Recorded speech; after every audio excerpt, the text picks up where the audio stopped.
सवाल था, बहुत इम्पोर्टेंट सवाल था मेरा। सेल बोकारो को लेकर और सीसीएल बोकारो को लेकर था। बहुत इम्पोर्टेंट सवाल था ये। राज तो उससे पहले सदन बाधित हो गया। मेरा आज सवाल बीएसएल सेल पर था और सीसीएल पे मेरा आधारित सवाल था। अनुपूरक बजट पेश करने से पहले सदन में हंगामा हो गया। जो माननीय है सवाल भी कर दिए तो उसका जवाब भी सुनना नहीं चाहे, तो इस तरीके से चलता रहेगा तो कैसे आगे बढ़ेगा?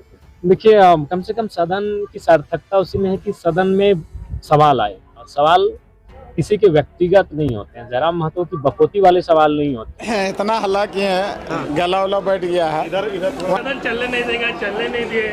सदन पूरा दोनों फर्स्ट आवर भी सदन स्थगित हुआ और सेकेंड में भी सदन को चलने नहीं दिए। और पुनः फिर बोलते हैं कि अगर अभी गंभीर नहीं रहेगा सरकार तो कल फिर नहीं चलने देंगे। वाह, क्या बात बोले हमारे मांडू के माननीय विधायक तिवारी महतो जी। एकदम न सत्र वो कल चलने दिए थे, न वो आज चलने देंगे और न फिर वो आने वाले दिन को चलने देंगे, क्योंकि जब तक छात्रों को छात्रवृत्ति नहीं मिलेगा सदन को चलने नहीं दिया जाएगा। जनता के सवालों को विधानसभा के पटल पर रखने नहीं दिया जाएगा। आपको पता है झारखंड ऐसे ही बर्बाद नहीं हो गया है। जिस झारखंड में खनिज संपदा की कमी नहीं है, जिस झारखंड में इंडस्ट्रीज फैक्ट्रीज की कमी नहीं है, फिर भी वो झारखंड पिछड़ क्यों गया आपको पता है? यही के राजनेताओं की वजह से, यही के विधायक और सांसदों की वजह से। कारण बताएंगे अंतिम में। टाइगर जयराम महतो क्या बोल रहे हैं विधानसभा से बाहर निकलकर, हम आपको सुनाते हैं। विधानसभा की कार्रवाई आज भी नहीं हो पाई। चलिए, सबसे बड़ी कड़वी सच्चाई बताएंगे आपको, सुनिए पहले टाइगर जयराम महतो जी को। देखिए, सवाल था, बहुत इम्पोर्टेंट सवाल था मेरा। सेल बोकारो को लेकर और सीसीएल बोकारो को लेकर था। बहुत इम्पोर्टेंट सवाल था ये। राज्य से जुड़ा हुआ बहुत इम्पोर्टेंट सवाल था, जिसमें जीएसटी को लेकर मेरा सवाल था कि ये तमाम कंपनियां हमारे यहाँ काम करती है, उत्पादन करती है, बिक्री करती है, और राज्य सरकार को कितना स्टेट जीएसटी क्या देती है, किस अनुपात में जीएसटी देती है। और इस तरह के बहुत सारे सवाल थे कि भाई ये जो कंपनियां हमारे राज्य में संचालित हो रही है उससे हमारे राज्य को आर्थिक रूप से क्या लाभ मिल रहा है। तो उससे पहले सदन बाधित हो गया। मेरा आज सवाल बीएसएल सेल पर था और सीसीएल पे मेरा आधारित सवाल था। अनुपूरक बजट पेश करने से पहले सदन में हंगामा हो गया। जो माननीय है सवाल भी कर दिए तो उसका जवाब भी सुनना नहीं चाहे, तो इस तरीके से चलता रहेगा तो कैसे आगे बढ़ेगा? देखिए, कम से कम सदन की सार्थकता उसी में है कि सदन में सवाल आए। लोकतंत्र का पहला ही अर्थ एक क्वेश्चन। राजतंत्र में सवाल नहीं होता था, अब राजा सवाल नहीं कर सकते। लोकतंत्र की सबसे खूबसूरती सवाल करना, और सवाल किसी के व्यक्तिगत नहीं होते हैं। जयराम महतो की बकौती वाले सवाल नहीं होते हैं। वो सवाल जनता के होते हैं, वो सवाल क्षेत्र से आते हैं। उन सवालों को विधायक हस्ताक्षर करके, क्योंकि हम उनके द्वारा चुने गए जनप्रतिनिधि हैं। वो सवाल मेरे नहीं, वो सवाल मेरी जनता के हैं। वो सवाल सदन के पटल पर आते हैं, सदन के पटल पर उन पर बहस होता है और उन पर हल होता है। लेकिन सवाल आने से पहले सदन भी बाधित हो रहा है। और दूसरा बात, सरकार भी आप देख रहे होंगे कि सवाल का उत्तर नहीं दे पा रहे विभाग। ध्यान आकर्षण का क्या उत्तर है, शून्यकाल का क्या उत्तर है, उत्तर तक नहीं दे पा रहे। ये मतलब इतना बड़ा चिंता का विषय हम लोग कह सकते हैं कि कितने गंभीर है और कितनी संजीदगी के साथ सरकार काम कर रही है, आप सोच सकते हैं। क्या विपक्ष के तौर पर जयराम जी जो आज मुद्दा जो उठा, चाहे वो धान क्रय हो, बालू का हो, कोयला खनन का हो, छात्रवृत्ति का, और तमाम मुद्दों पर सरकार को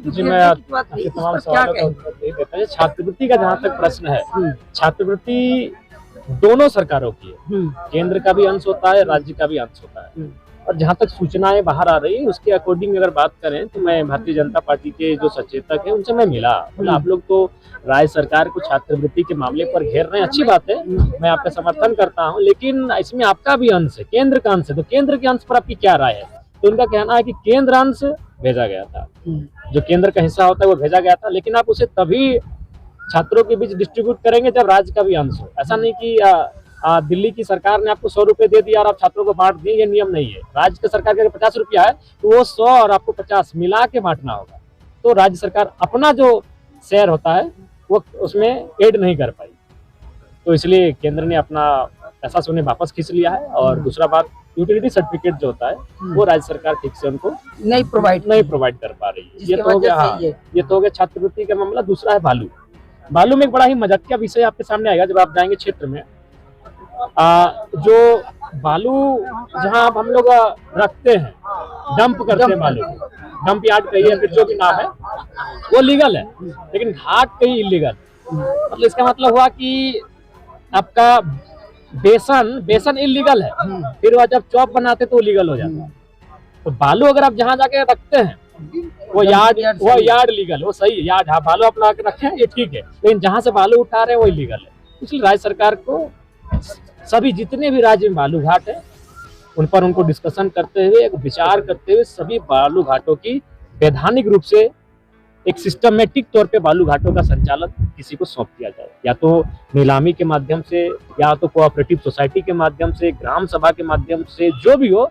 बालू घाटों पर सरकार को इसलिए सोचना चाहिए कि बालू, मैं जहाँ तक मेरा अनुभव है, बालू ट्रैक्टर से चल रहा है, अभी मैक्सिमम ट्रैक्टर से हो रहा है। तो ट्रैक्टर जो बच्चे नहीं कर सकते, हमारे भाई क्योंकि हमारी उम्र के है, जो लोग जो गुजरात में काम करने गए हैं, जो महाराष्ट्र में काम करने गए, और जो कमा के कुछ रुपए 10, 15, 20 लाख रुपए कमा के आए हैं घर, 5 साल 7 साल कमा के घर आए हैं, तो वो करेंगे क्या?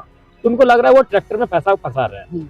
और जब पकड़ा जा रहा है बहुत, वो सीधे फोन करते हैं कि विधायक जी सुसाइड वाला फीलिंग हो रहा है कि क्या करें, हम 5 साल की मेहनत कमा के लाए थे, ट्रैक्टर में लगाए और बालू चलाए। ट्रैक्टर भी जब्त हो रहा है और उन पर केस भी हो रहा है। तो ये नौबत ही क्यों आना? जब बालू की जरूरत सबको है, हमको है, मुख्यमंत्री को भी है। मुख्यमंत्री शौचालय बनाएंगे तो बालू की जरूरत होगी। निर्माण के बिना कोई हर कार्य अधूरा है, निर्माण होगा तभी विकास की चीजें आपको दिखेंगी। तो जब निर्माण का कार्य बालू से होता है तो बालू किसी भी रूप में इलीगल नहीं होना चाहिए, बालू को एकदम हर लीगल करना चाहिए। उसके लिए सरकार को कदम उठाना चाहिए। यह सबसे बड़ी समस्या है। यहाँ तक कोयला का विषय है, कोयला एक बहुत ही महत्वपूर्ण विषय है। और आज ये जो राज्य सरकार कह रही है कि हमारा खजाना खाली है, इसमें एक महत्वपूर्ण कारण आपका कोयला भी है। अगर कोयला का राजस्व ठीक से हम प्राप्त कर लें, अगर उस लक्ष्य को हम लोग ठीक से प्राप्त कर लें, तो राज्य का खजाना भर जाएगा। आज हमें अगर मान के चलें, प्रतिदिन इस राज्य से 1000 गाड़ियां अवैध रूप से कोयला को लेकर निकल रही हैं। अगर एक गाड़ी में आप मान रहे हैं 50 टन के आसपास भी अगर कोयला होगा, तो सोच के देखिए कि 1000 गाड़ियों में कितना होगा। तो इसलिए मेरा मानना है कि जो कोयला का विषय है वो एक गंभीर विषय है। कोयला के साथ तमाम खनिज, क्योंकि हमारा राज्य खनिज से परिपूर्ण राज्य है, उन विषयों पर सरकार को गंभीरता दिखानी चाहिए। अब जरा बताइए कि कितना लॉजिकल बात करते हैं डुमरी विधायक टाइगर जयराम महतो। उन्होंने बालू पर जो बातें कही कि बालू की आवश्यकता मुख्यमंत्री जी को भी है, बालू की आवश्यकता हर किसी को है। अगर शौचालय बन रहा हो, घर बन रहा हो, या कोई भी एक छोटा दुकान बन रहा हो, कुछ भी बन रहा हो, तो बिना बालू के वो नहीं बनेगा। और जब तक बनेगा नहीं, जब तक इंफ्रास्ट्रक्चर डेवलप नहीं होगा, जब तक बिल्डिंग नहीं बनेंगी, तब तक डेवलपमेंट नहीं होगा, विकास नहीं होगा। फिर बालू घाटों का टेंडर क्यों नहीं देती है? किसी को भी टेंडर दे, वैध तरीके से, कानूनन तरीके से ठेका देना चाहिए सरकार को। सरकार की आमदनी भी बढ़ेगी इससे। और जो अवैध कोयला खनन हो रहा है, इसमें भी सरकार को जो है ध्यान देना चाहिए। इससे सरकारी खजाना बढ़ेगा। लेकिन दरअसल बात यह है कि इससे सरकारी खजाना तो बढ़ेगा, कानूनन पैसा तो मिलेगा, लेकिन जो ब्लैक, जो चुपके जो अंडरग्राउंड, जो कहते हैं टेबल के नीचे से जो पैसा कुछ नेताओं के बैंक खाते में जा रहा है, ये बंद हो जाएगा।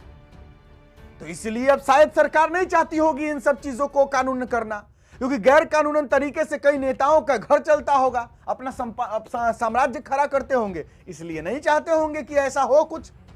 खैर, ये तो आप भी जानते हैं कि ऐसा क्यों होता होगा, अनुमान लगा सकते हैं। अभी हम आपको तिवारी महतो जी को सुनाते हैं। क्या बोल रहे हैं तिवारी महतो जी, सुनिए। कितना एकदम मस्त बात बोल रहे हैं, पहले सुनिए फिर बताते हैं हम आपको। कल बोले थे कि सदन नहीं चलेगा और आज वही हो गया था। इतना हल्ला किए हैं, गला उला बैठ गया है। सदन चलने नहीं दिए। सदन पूरा दोनों फर्स्ट आवर भी सदन स्थगित हुआ और सेकेंड में भी सदन को चलने नहीं दिए। बोले भी थे फर्स्ट दिन ही कि अगर छात्र का और किसानों का बात नहीं रखा गया तो सत्र नहीं चलने देंगे। और आज देखने को भी मिला होगा विपक्ष का जो काम है उसको हम लोग बखूबी से निभाएं। और मुख्यमंत्री और तमाम मंत्री लोग बेबस होकर मुंडी झुका के वो लोग छात्र और किसानों के बारे में सोचने का मजबूर हुआ है और पुनः फिर बोलते हैं कि अगर अभी गंभीर नहीं रहेगा सरकार तो कल फिर नहीं चलने देंगे। तो सदन नहीं चलने देंगे। सोचने वाली बात है कि क्या सदन नहीं चलने देने से समस्या का समाधान हो जाएगा। छात्रवृत्ति मामले पर टाइगर जयराम महतो ने कितना सटीक बात कहा कि केंद्रांश अगर नहीं मिल रहा है, जैसा कि हेमंत सोरेन सरकार का कहना है कि केंद्र हमें पैसा नहीं दे रही है इसलिए हम छात्रवृत्ति नहीं दे सकते हैं, और जबकि इनका कहना है कि केंद्र से तो आपको पैसा मिला लेकिन आप अपना पैसा नहीं मिला रहे हैं उसमें, तो कैसे चलेगा। तो हेमंत सोरेन सरकार हो सकता है कि अपना सारा पैसा मैया सम्मान योजना में बांट दे रही होगी, जिससे उनका बजट हिल गया होगा, पैसा नहीं होगा, इसलिए छात्रवृत्ति बच्चों को नहीं दिया जा रहा होगा। लेकिन इससे सदन नहीं चलने देने से क्या भला होगा। अगर सदन नहीं चलेगा, जनता के सवाल विधायक जो है उनके जनप्रतिनिधि अगर विधानसभा की पटल पर नहीं रखेंगे तो क्या झारखंड का विकास होगा। सोचिए, हम कुछ नहीं बोलेंगे, सोचिए। टाइगर जयराम महतो का आपने वीडियो क्लिप देखा, वो क्या बोले, आपने सुना समझा, कितना लॉजिकल बात करते हैं। उन्होंने जो कहा कि उनका सवाल था सीसीएल बोकारो, बीसीसीएल बोकारो, लेकिन उन सीएल बोकारो, उनके सवालों को जो है विधानसभा के पटल पर आने ही नहीं दिया गया। जवाब भी जो है मंत्री से, सरकार से नहीं सुना गया और फिर से विधानसभा सत्र खत्म, विधानसभा की कार्रवाई खत्म। क्या ऐसे झारखंड तरक्की करेगा? हम बोले ना, झारखंड ऐसे ही नहीं बर्बाद हो रहा है, झारखंड के बर्बादी के पीछे राजनेता हैं। तिवारी महतो जी कितने समझदार है, कहते हैं सत्र नहीं चलने देंगे, सदन नहीं। अरे सदन नहीं चलने देने से जनता का घाटा है, लेकिन अब तिवारी महतो जी को इनसे क्या लेना देना है। ठीक है, छात्रवृत्ति अगर सरकार नहीं दे रही, हंगामा करना ही है तो धरना प्रदर्शन कीजिए, सदन चलने दीजिए। सदन चलने के 5 दिन बाद जब पूरा सदन चल जाएगा उसके बाद आप हंगामा कीजिए, आवास घेरिए, मुख्यमंत्री आवास घेरिए। अब सदन नहीं चलने देंगे, देखिए ये सब तुच्छ राजनीति है, बस सिर्फ दिखावे का राजनीति है और कुछ नहीं। खैर, आप लोग कमेंट बॉक्स में बताइए कि अगर हम गलती बोल रहे हैं तो हाँ लिखिए कि हम गलत बोल रहे हैं, अगर सही बोल रहे हैं तो लिखिए कि हाँ सही बोल रहे हैं। चलिए फिलहाल अभी के लिए इतना ही है, इजाजत दीजिए मुझे। मेरा नाम बिट्टू सिंह, आप इस वीडियो को मिस्टर बिट्टू पर देख रहे हो। जोहार, जय हिंद।